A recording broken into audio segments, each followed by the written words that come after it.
안녕하십니까. 이어서 경남 뉴스입니다. 지난 2010년 통합 창원시가 출범한 이후 창원시는 거대 도시로 재탄생하면서 광역시 승격을 꾸준히 추진해 왔는데요. 승격 가능성은 있는지 오종우 기자가 짚어봤습니다.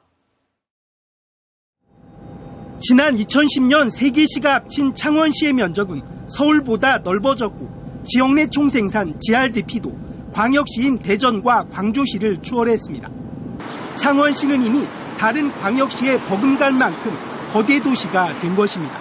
광역시에 여러 가지 어떤 폭증한 저정 수요와 그다음에 시의 갈등 이런 문제를 해결할 수 없고 또 이게 덩치에 안 맞는 그런 지금 옷을 입고 있는 때문에 창원과 수원, 고양, 성남, 용인 등 인구 100만 명 이상인 5개 기초자치단체는 도시 규모에 맞는 직통시나 특례시를 요구하고 있고 장기적으로는 광역시 승격을 목표로 하고 있습니다. 창원시가 당장 직통시가 되면 현재 100% 도세인 취득세와 등록 면허세 등을 창원시가 60% 이양받을 수 있어 창원시 세수가 한 해 1,000억 원 이상 늘어납니다. 광역시 승격 등으로 창원시의 세수는 크게 늘어나지만 경상남도와 다른 시군이 쓸 재원은 줄어들 수밖에 없습니다. 정부도 광역시 승격보다는 광역자치단체가 가진 권한을 대폭 이양하는 등 분권에 초점을 맞추고 있습니다. 무조건 대도시라고 해서 인력 늘려줘야 된다, 조직 확대시켜줘야 된다, 그렇게 막연하게 그렇게 구조를 하고 있지는 않거든요. 정부사나 지방자치발전위원회는 다음 달 광역시 승격 요구 등에 대한 정부안을 발표할 예정입니다. KBS 뉴스 오종우입니다. 무상급식 중단을 막기 위해 박종훈 도교육감이 대폭 양보한다는 냈지만 경상남도가 거부했습니다. 홍준표 도지사는 무상급식 예산으로 서민과 소외계층 교육 지원을 할 것이란 입장에 변함이 없습니다. 천연수 기자의 보도입니다. 무상급식을 계속할 것이냐, 박종훈 경남도 교육감을 향한 질문입니다. 도교육청은 어려운 재정 여건하에서 교육의 질적 자아를 가져오는 무상급식을 변함없이 지속적으로 추진하실 것인지에 대해 답변해 주시기 바랍니다. 박종훈 교육감은 무상급식은 포기할 수 없는 가치라며 계속할 뜻을 분명히 했습니다. 박 교육감은 경상남도와 시군의 재정이 열악한 것이 이유라면 무상급식 지원금을 줄이는 것을 논의하자고 요청했습니다. 또 경상남도가 도교육청의 무상급식 예산 집행을 믿지 못한다면 학교에 예산을 직접 지원하는 방안도 있다고 제안했습니다. 경남 농수산물 사용을 확대하기 위해서라면 도와 시군이 식자재를 구입해 학교에 직접 공급하는 안도 논의할 수 있다고 밝혔습니다. 무상급식을 유지할 수 있다면 모든 것을 양보하겠다는 것입니다. 박 교육감은 이를 논의하기 위한 회동을 홍준표 지사에게 다시 제의했습니다. 교육감과 도지사가 만나서 대화와 타협을 통해 풀어나가야 한다는 도민과 학부모들의 목소리에 한치의 소홀함도 없을 것입니다. 홍준표 경남도지사는 박 교육감의 모든 제안에 대해 짧은 논평을 통해 거부했습니다. 직접이든 간접이든 학교 급식을 지원할 의무가 없다며 도와 시군은 서민과 소외계층 자녀를 위한 교육 지원 정책을 추진할 것이란 기존 입장을 재강조했습니다. KBS 뉴스 천연수입니다. 어제 저녁 6시쯤 진주시 진성면의 한 돼지 축사에서 불이 나 축사 내부 300제곱미터와 돼지 100여 마리를 태워 소방서 추산 3천만 원의 재산 피해가 났습니다. 경찰과 소방당국은 축사 주인과 목격자들의 진술을 토대로 정확한 화재 원인을 조사하고 있습니다. 전북 군산과 익산, 충남 아산 등의 야생조류에서 AI 바이러스 항체가 발견돼 경상남도도 방역 수위를 높이고 있습니다.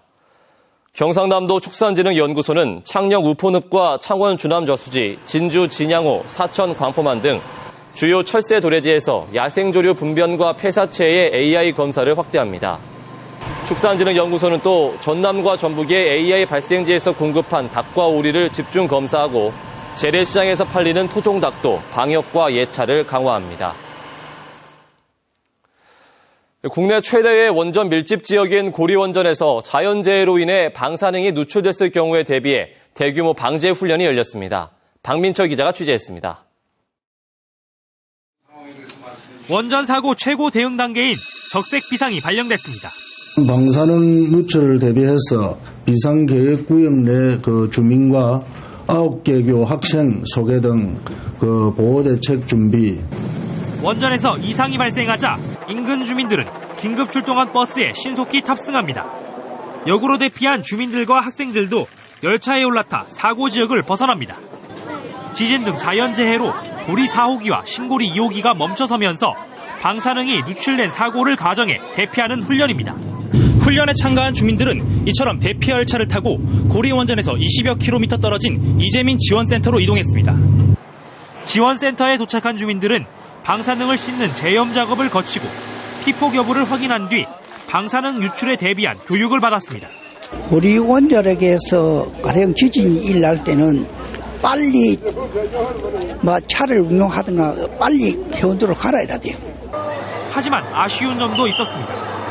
역사에 주민들이 한꺼번에 몰려 에스컬레이터가 멈추면서 한동안 대피가 지연됐습니다. 또 지원센터에서의 교육은 느슨한 교육 프로그램으로 구성돼 주민들의 집중도가 떨어졌습니다. 관계기관은 훈련에서 드러난 부족한 부분을 보완하고 방제 훈련 횟수를 늘리기로 했습니다. KBS 뉴스 강민철입니다.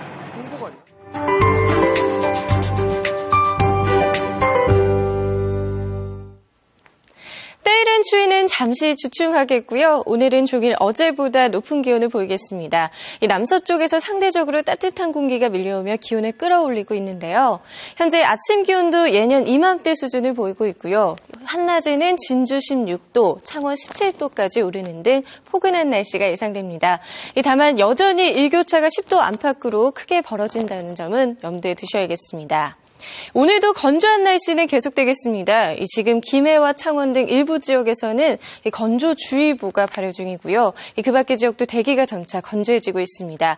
오늘 건강을 위해 수분 섭취를 자주 해주시고요. 화재 예방에도 신경 쓰셔야겠습니다. 현재 위성 영상 보시면 경남 지역은 대체로 깨끗한 하늘을 보이고 있는데요. 진주 등 일부 내륙에서는 옅은 안개가 끼어 있습니다. 오늘 대체로 맑은 하늘이 이어지겠고 한낮 기온 크게 오르면서 온화한 날씨가 이어집니다. 오늘 낮 최고 기온은 밀양 17도, 양산 18도 등으로 어제보다 높겠습니다. 서부 지역도 종일 간간히 구름만 조금 지나겠고요. 낮 기온은 17도 안팎까지 오르겠습니다. 바다의 물결은 남해상을 중심으로 0.5m로 잔잔하게 일겠습니다. 당분간 가끔 구름만 많은 가운데 다음 주 화요일에는 비 예보가 있습니다. 이번 주말에도 낮 기온 크게 오르면서 나들이 하시기 좋겠습니다. 기상정보였습니다. 다음은 경남의 시군 소식 알아보는 경남 네트워크입니다. 거창군은 국민의 쾌적한 여가 생활을 위해 방치된 자투리 땅에 포켓 공원을 조성하기로 했습니다. 하동군 정량면에 있는 양탕구 커피문화원이 농림축산식품부가 주관한 대한민국 우수관광농원에 선정됐습니다. 함안군은 본격적인 김장철을 맞아 이번 달 28일까지 젓갈류, 소금 등 수산물 원산지 표시에 대해 특별 단속을 실시합니다. 남해군은 국제우호교류 도시인 효고현 이와지시마와 내일부터 이틀 동안 축구와 검도 등 스포츠 교류를 합니다. 창원에 사는 일본군 위안부 피해자에게 생활보조금 등을 지원하는 내용의 조례 제정이 추진됩니다. 창원시의회는 김희근 시의원이 대표 발의한 창원시 위안부 피해자 지원 조례안에 대한 입법 예고 절차를 마무리했습니다. 조례안이 다음 달 창원시의회를 통과하게 되면 위안부 피해자에게 매달 생활보조비 30만 원, 사망조의금 50만 원이 지원되고 피해자 실태 조사와 명예회복 사업도 추진됩니다. 4년 만에 전국체전에서 3위를 차지한 경남 선수단의 포상금도 늘어나게 됐습니다. 경상남도 체육회는 지난해보다 35개가 많은 222개의 메달을 따낸 선수들의 노력에 보답하기 위해 경기력 향상 지원금으로 포상금 2억 7천만 원을 지급할 예정입니다. 이는 지난해보다 2,700여만 원이 증가한 금액으로 13개 경기단체와 800여 명의 선수와 지도자들에게 지급됩니다. 경상남도가 기업체의 애로를 해소하기 위해 설치한 기업통합지원센터가 올해 451건을 처리했습니다. 접수된 기업 애로 사항은 중소기업 육성자금 등 각종 자금 지원 관련 민원이 전체의 76%인 346건으로 가장 많았고 창업 지원 관련 불만이 13%인 59건이며 수출 판로 개척 35건, 불합리한 법령, 조례 등의 개선 요구는 9건입니다. KBS 뉴스를 마칩니다. 고맙습니다.